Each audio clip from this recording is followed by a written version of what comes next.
Sa continuation, Verba Juris, Volume 1, Political Law, International Law. Topic is Diplomatic and Consular Law.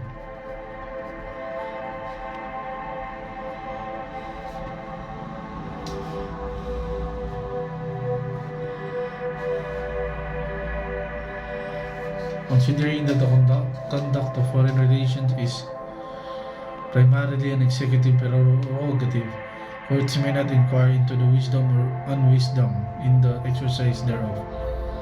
This is a principle laid down by the courts that time immemorial. The power to conduct foreign policy and its necessary element of assigning the country's representatives abroad is best addressed to the wisdom of the executive branch and not to the duly and not to be unduly interfered with by the judiciary.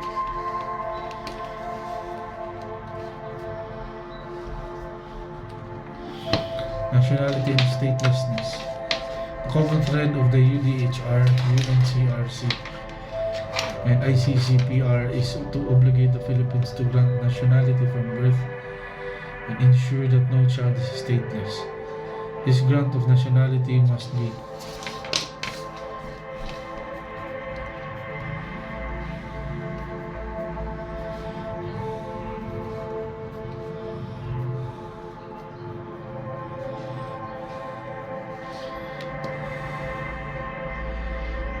from birth and ensure that no child is stateless.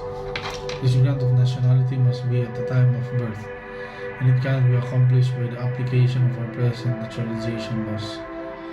Commonwealth Act No. 473 as amended and Republic Act No. 9139, both of which require the applicant to be at least 18 years of age. The principle found in two conventions while yet ratified by international law. The first is Article 14 of the 1938 Convention on certain questions relating to the conflict of national laws, under which a foundling is presumed to have the nationality of the country of birth. To wit, Article 14, a child whose parents are born both unknown shall have the nationality of the country of birth. If the child's parentage is established, its nationality shall be determined by the rules applicable. In cases where the parentage is known, a foundling is until the country is presumed to have been born on the territory of the state in which it was found. The second is the principle that the foundling is presumed born of citizens of the country where he is found, contained in Article 2 of the 1961 United Nations Convention on the Reduction of Statelessness. Article 2, a foundling found in the territory of a contracting state shall, in the absence of proof to the contrary, be considered to have been born within the territory of parents possessing the nationality of the state. Petitioners' evidence show that at least 60 countries in Asia, North and South America, and Europe have passed legislation recognizing foundlings as its citizens. 42 of those countries follow the use and greenish regime of the 60.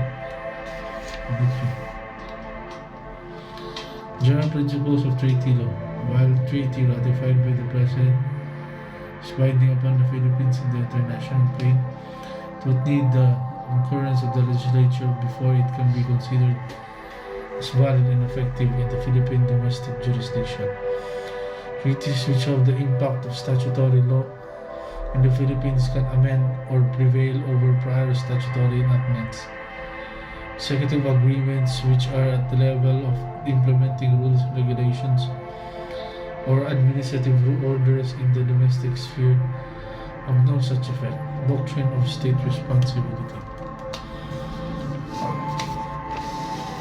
On the other hand, they are similar in the sense that acts performed in an official capacity by either a diplomatic envoy or an international official are not are not attributable to him as an individual but are imputed to the entity he represents, the state in the case of the diplomat, and the organization in the case of the international official. Refugees. Article 7 of the said convention expressly provides exemptions from reciprocity, while Article 34 states the earnest obligation of contracting parties to, as far as possible, facilitate the assimilation and naturalization of refugees. As applied to this case, Carbas's status as a refuge has to end with the attainment of Filipino citizenship in consonance with Philippine statutory requirements and international obligations. Indeed, the naturalization law must be read in light of the developments in international human rights law, specifically granting of nationality to refugees and stateless persons. A travel document in lieu of a passport is issued to stateless persons who are likewise permanent residents or refugees granted such status as asylums in the Philippines, meant of aliens.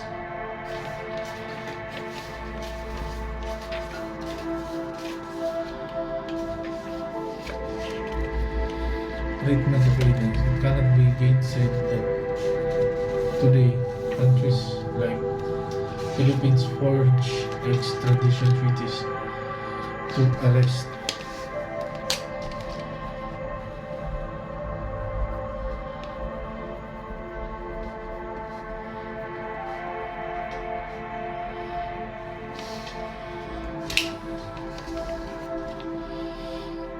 the dramatic rise of international and transnational crimes like terrorism and drug trafficking.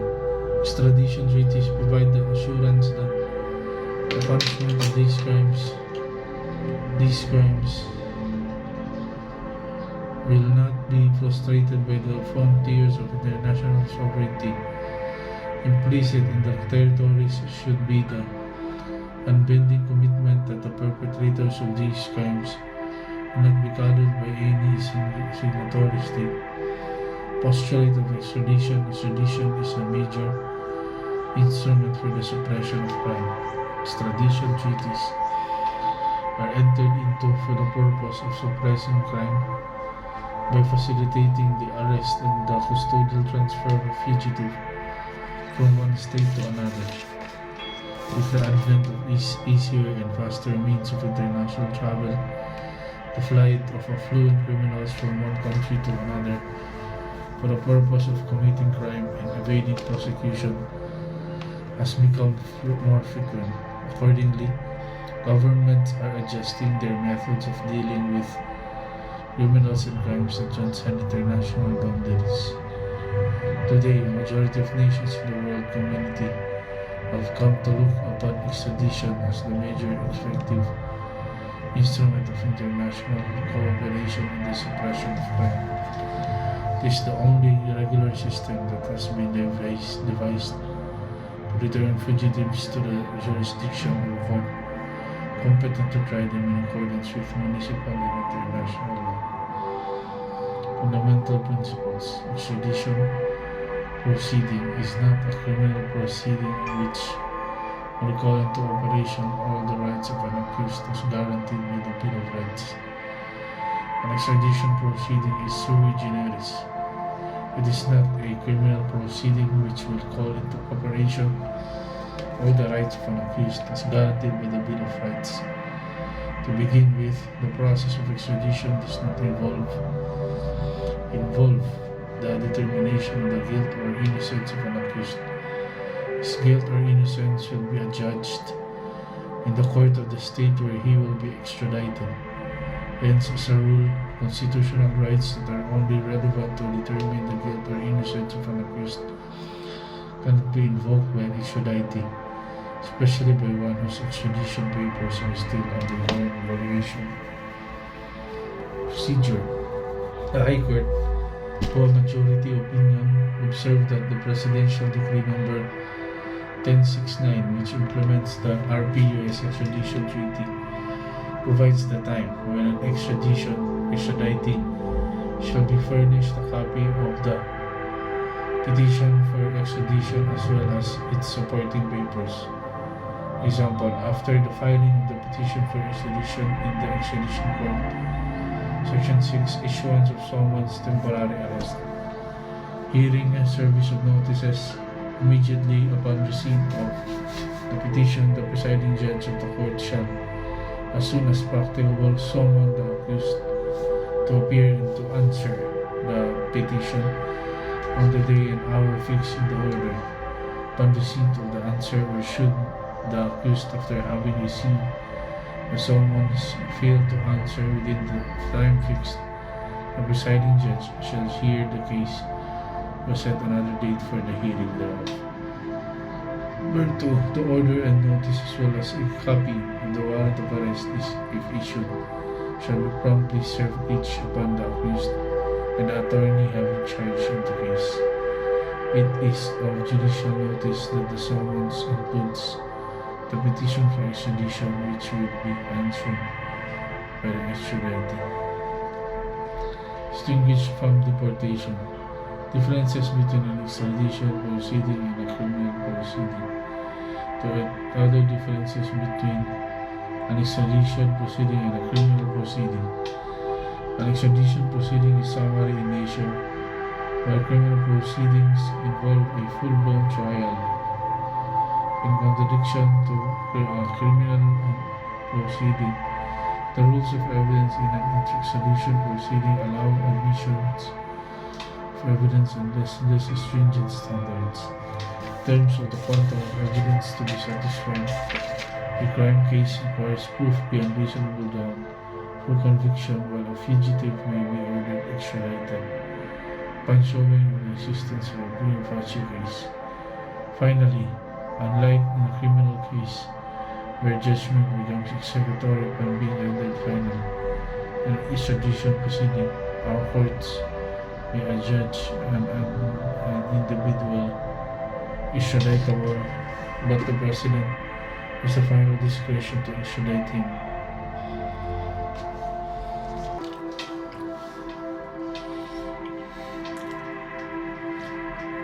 International human rights law.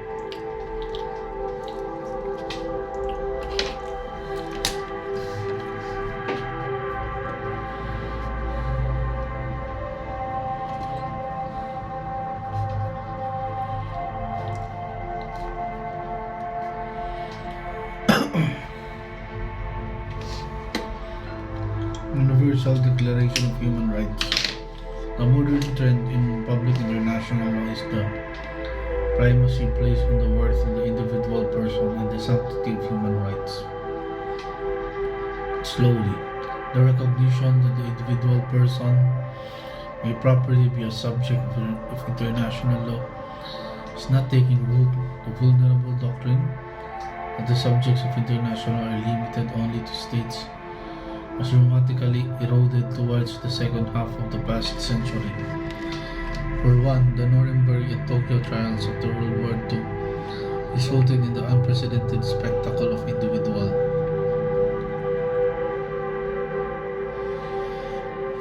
defendants for acts characterized as violations of the laws of war, crimes against peace, and crimes against humanity. Recently, under the Nuremberg Principle, Serbian leaders have been prosecuted for war crimes and crimes against humanity committed in the former Yugoslavia.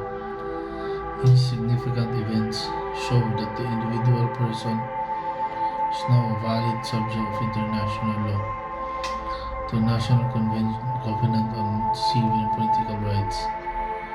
Article 6 of the International Covenant on Civil and Political Rights recognizes every human being is inherent to liberty and security. The right to life must be protected by law, while the right to liberty and security cannot be impaired except on grounds provided by and in accordance with law. The International Convention for the Protection of All Persons from Enforced Disappearances defines enforced disappearances as the arrest, detention, abduction, or any other form of deprivation of liberty by agents in the state or by persons or groups of persons acting with the authorization, support, or acquiescence of the state, followed by a refusal to acknowledge the deprivation of liberty, or by the concealment of the fate or whereabouts of the disappeared person, which place such a person outside the protection of the law. International Covenant on Economic, Social, and Cultural Rights. The fundamental law encourages the industries that are competitive in both domestic and foreign markets, thereby demonstrating clear policy against a sheltered domestic trade environment, but one in favor of the gradual development of robust industries that compete with the best in the foreign markets. The WTO reliance on most favored nation, national treatment and trade without discrimination cannot be struck down as unconstitutional, as in fact they are rules of equality and reciprocity that apply to all WTO members. Aside from envisioning a trade policy based on equal and reciprocity in both domestic and foreign markets, thereby demonstrating a clear policy against a sheltered domestic trade environment, but one in favor of the gradual development of robust industries that can compete with the best in the foreign markets. Indeed, Filipino managers and Filipino enterprises have shown capability and tenacity to compete internationally. And given a free trade environment, Filipino entrepreneurs and managers in Hong Kong have demonstrated the Filipino capacity to go on to prosper against the best offered under a policy of laissez-faire.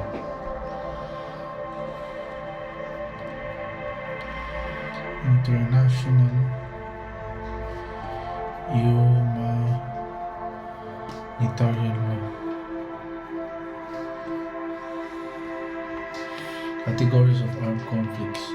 The states parties to the 1949 Geneva Conventions have entrusted the ICRC through the statutes of the International Red Cross and Red Crescent Movement to work for the understanding and dissemination of knowledge of international humanitarian law applicable in armed conflicts and to prepare any development thereof. It is on this basis that the ICRC takes the opportunity to present the prevailing legal opinion on the definition of international armed conflict and non-international armed conflict under international humanitarian law, the branch of international law which governs armed conflict.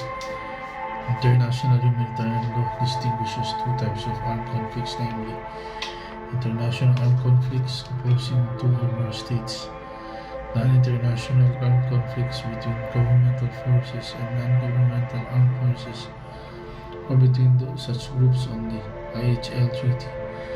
Law also establishes a distinction between non-international armed conflicts in the meaning of Common Article 3 of the Geneva Conventions of 1949 and non-international armed conflicts falling within the definition provided in Article 1 of Additional Protocol 2.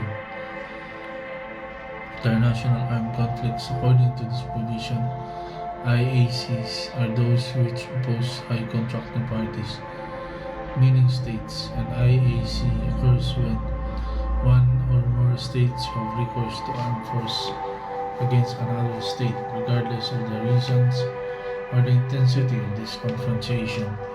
Relevant rules of IHL may be applicable even in the absence of open hostilities. Moreover, no formal declaration of war or recognition of the situation is required. The existence of an IAC and as a consequence the possibility to apply international humanitarian law to the situation depends on what actually happens at the ground. It is based on factual conditions. For example, there may be an IAC Even though one of the belligerents does not recognize the governments of the adverse party, the commentary of the Geneva Conventions of 1949.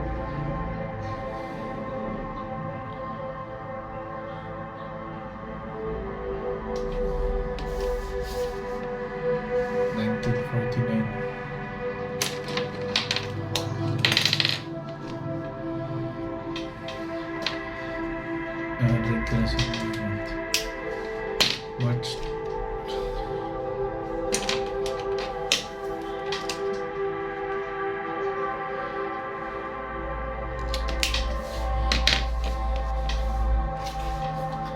the arrest of persons involving in the rebellion, whether as creating armed elements or for committing non-violent acts but in furtherance of the rebellion, is more an act of capturing them in the course of an armed conflict to quell the rebellion than for the purpose of immediately prosecuting them in court for a statutory offense.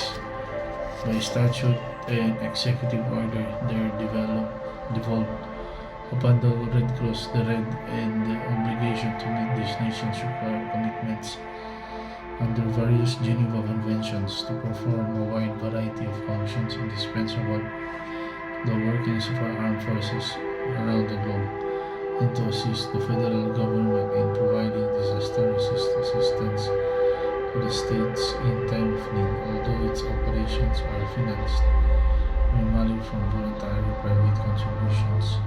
The Red Cross does not receive substantial material assistance from the federal government. Internal or non-international armed conflict. Common Article 3 applies to armed conflicts not of an international character occurring in the territory of one of the high contracting parties. These include armed conflicts in which one or more non-governmental armed groups are involved. Depending on the situation, hostilities may occur between governmental armed forces and non-governmental armed groups, or between such groups only, as the four Geneva Conventions have universally been ratified now.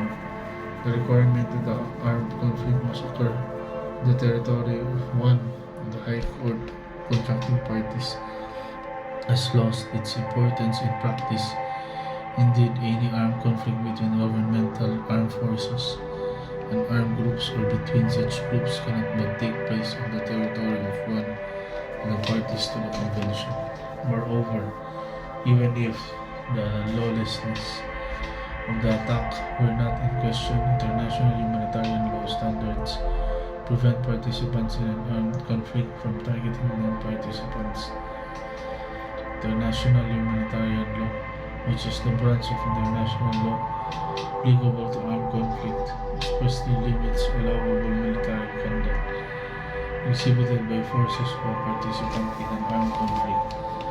Under this legal regime, participants to an armed conflict are held to specific standards of conduct that require them to distinguish between combatants and non-combatants, as embodied by the Geneva Conventions and their additional protocols.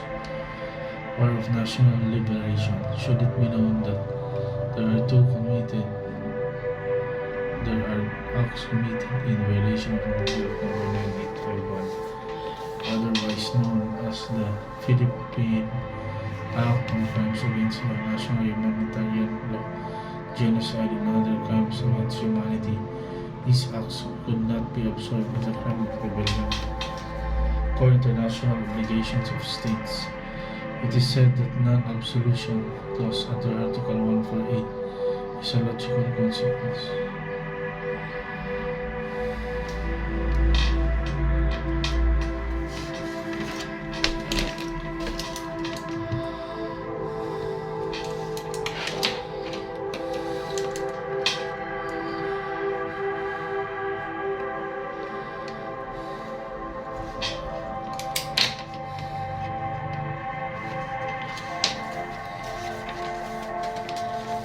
Pursuant to 1949 Geneva Conventions, a state remains responsible and continues to be liable to pay compensation for the grave breaches committed against protected persons.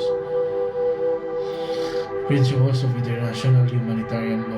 Relatedly, the legislature came up with Republic Act No. 9851 to include command responsibility as a form of criminal complicity in crimes against international human law, genocide, and other crimes. Republic Act No. 9851 is thus the substantive law that definitively imputes criminal liability to those superiors who, despite their position, still fail to take all necessary and reasonable measures within their power to prevent or repress the commission of illegal acts or to submit these matters to the competent authorities for investigation and prosecution.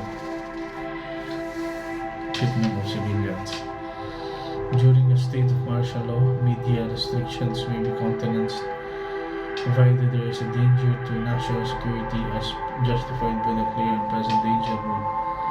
Treatment of civilians and non-combatants. The obligations under the international humanitarian law continue to be effective even during a state of martial law. Prisoners of war.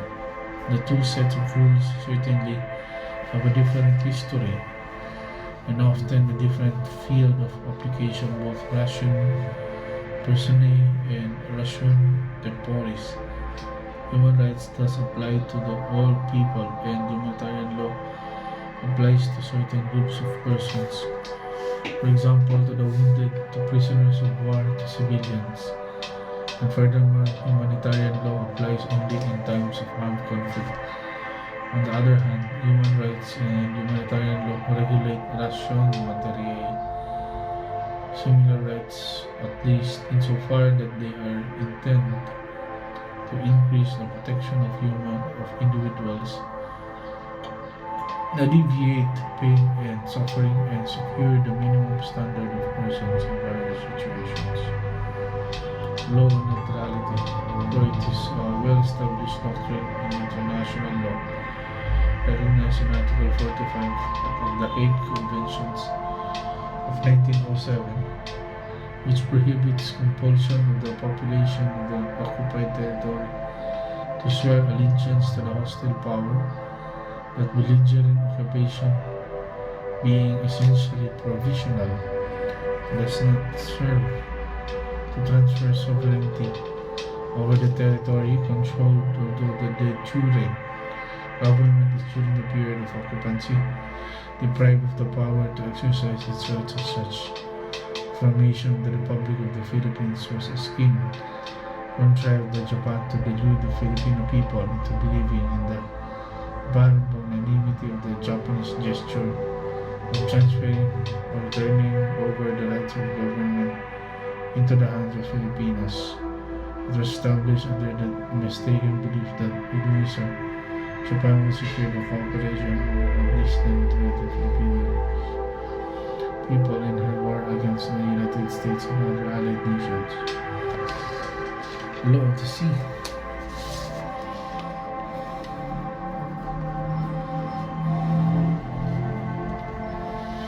International law of the law of the sea.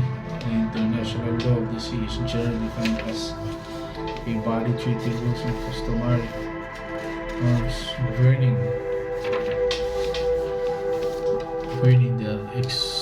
the uses of the sea, the exploration of its resources, and the exercise of jurisdiction over maritime regimes. UNCLOS 3 has nothing to do with the acquisition or loss of territory. It is a multilateral treaty regulating, among others, sea use rights over maritime zones. Contiguous zone, 12 nautical miles from the baselines. Contiguous zone, territorial waters, 12 nautical miles from the baselines.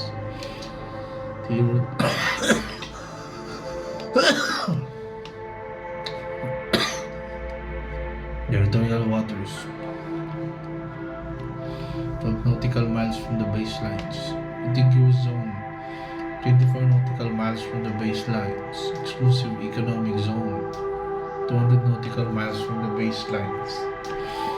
and the continental shelves that UNCLOS 3 delimits. UNCLOS 3 was the culmination of decades-long negotiation among United Nations members to codify norms regulating the conduct of states in the world's oceans and submarine areas, recognizing coastal and archipelagic states graduated authority over a limited span of waters and submarine lands along their coasts. Baselines such as Republic Act No. 9522 are enacted by UNCLOS third states parties to mark out specific base points along their coasts from which baselines are drawn, either straight or contoured, to serve as geographic starting points to measure the breadth of the maritime zones and continental shelf. Article 48 of UNCLOS 3 on archipelagic states like ours could not be any clearer. Article 48, measurement of the breadth of the interterritorial sea, the contiguous zone, the exclusive economic zone, and the continental shelf. The breadth of the territorial sea, the contiguous zone, the exclusive economic zone, and the continental shelf.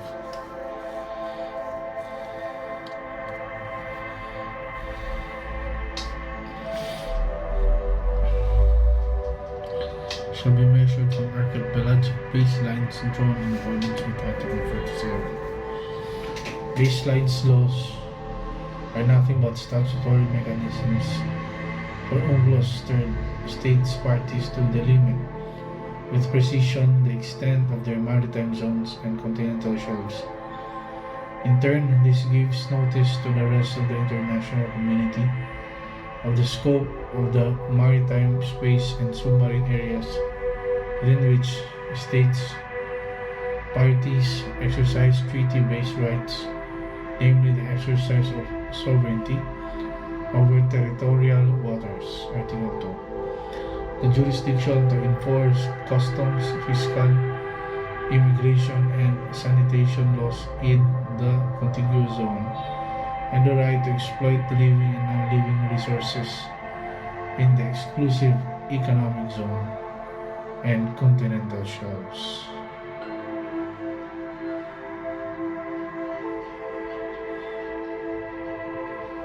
Continental shelves 200 nautical miles, exclusive economic zone 24 nautical miles,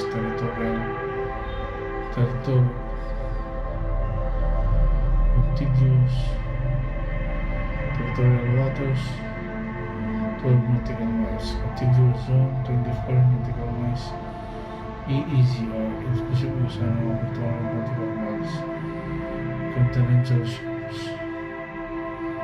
that oops, continental shelves. Archipelagic states.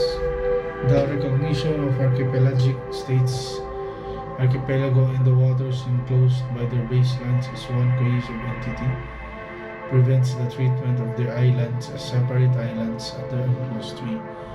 Separate islands generate their own maritime zones, placing the waters between islands separated by more than 24 nautical miles beyond the state's territorial sovereignty, subjecting these waters to the rights of other states under UNCLOS 3. Straight archipelagic baselines. Baseline laws such as Republic Act No. 9522 are enacted by UNCLOS state parties to mark out specific base points along their coasts from which baselines are drawn, either straight or contoured. Archipelagic waters. UNCLOS 3 has nothing to do with acquisition.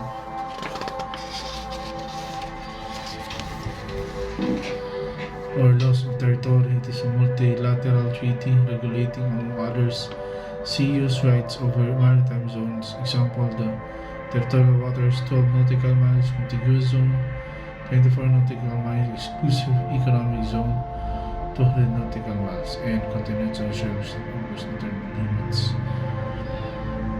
Archipelagic sea lanes passage. A courser Reading of Republic Act number 9522 would belie petitioner's posture.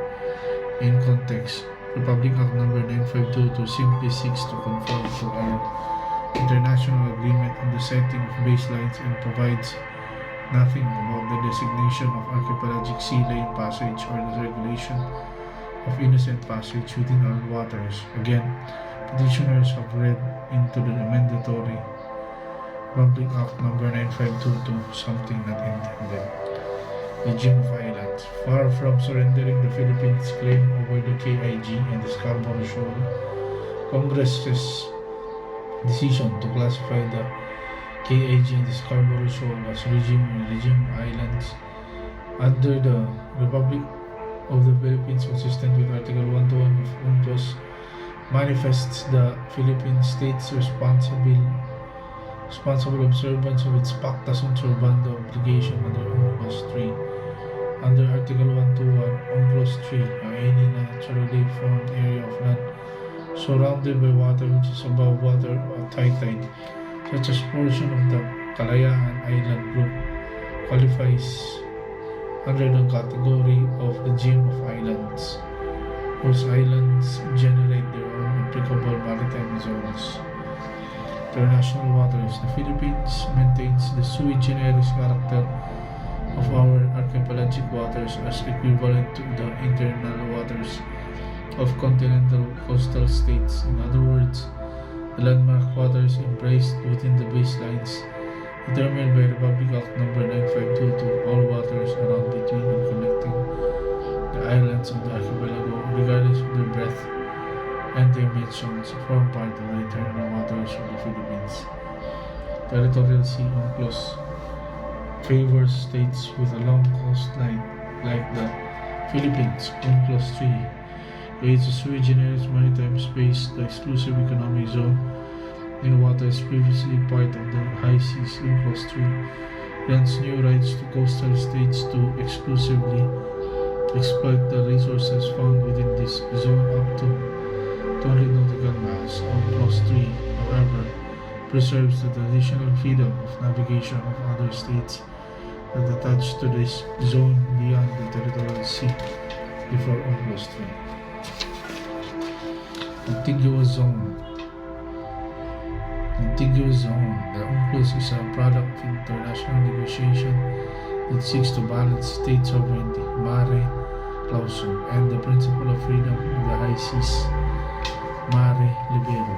The freedom to use the world's marine waters is one of the oldest customary principles of international law. The UNCLOS gives to the coastal state sovereign rights in varying degrees over the different zones of the sea, which are internal waters, territorial sea, contiguous zone, and exclusive economic zone, and the high seas. Also gives coastal states more or less jurisdiction over foreign vessels depending on where the vessel is located. Exclusive economic zone. It is obvious that China will use the 3 air and naval bases in its artificial islands to prevent Philippine ships and planes from resupplying Philippine occupied islands in the spot list, forcing the Philippines to abandon its occupied islands. Already, Chinese Coast Guard vessels are preventing medium-sized Philippine ships from resupplying the BRP Sierra Madre. The dilapidated Philippine landing ship beached in Ayungin Shoal, just 20 nautical miles from Mischief Reef. Only the Philippines' use of small watercrafts enables the resupply to the BRP Sierra. Continental shelf. Absent on UNCLOS 3, complete baselines law, an archipelagic state like the Philippines will find itself devoid of internationally accepted baselines from where the breadth of its maritime zones and continental shelf is measured. This is recipe for a two-front turret.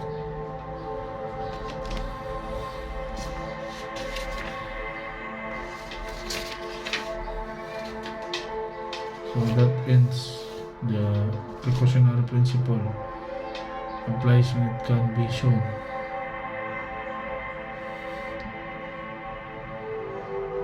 basically, it is not available simply on the basis of imagined fears or imagined causes. It would be absurd rather than a reactive approach. To fear the precaution principle is evolving as a proactive approach. So that ends the political and international law on Verba Juris. For me, this book is not so detailed. Hindi siya masyadong itong book na to. For me lang, hindi siya masyadong detailed and kulang siya hindi siya ganun ka-comprehensive. Needs more, hindi siya yung talaga yung comprehensive reviewer or reading or textbook on law that you can lean upon compared to other law books that I have read, compared to say the book on labor law, J.G. Chan. So it's very comprehensive and detailed, tsaka magaganahan ka talaga magbasa sa mga cases niya kasi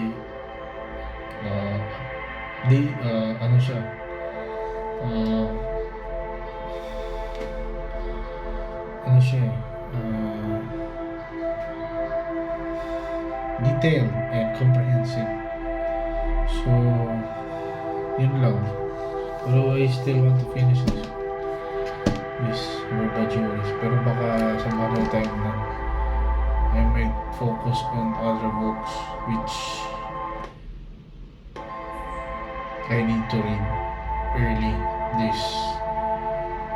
this May.